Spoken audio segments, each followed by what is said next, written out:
Assalamualaikum warahmatullahi wabarakatuh.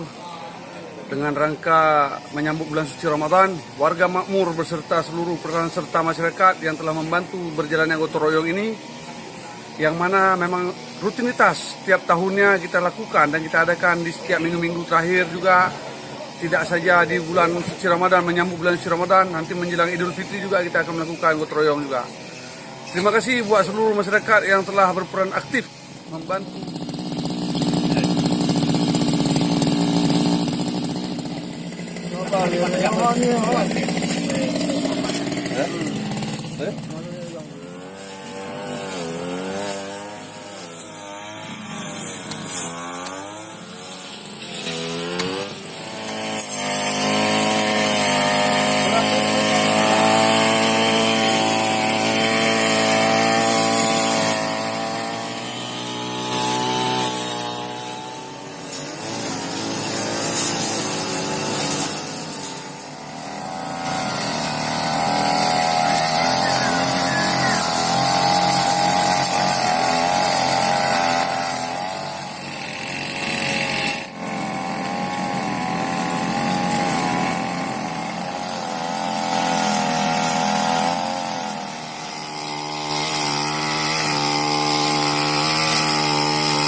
Ya.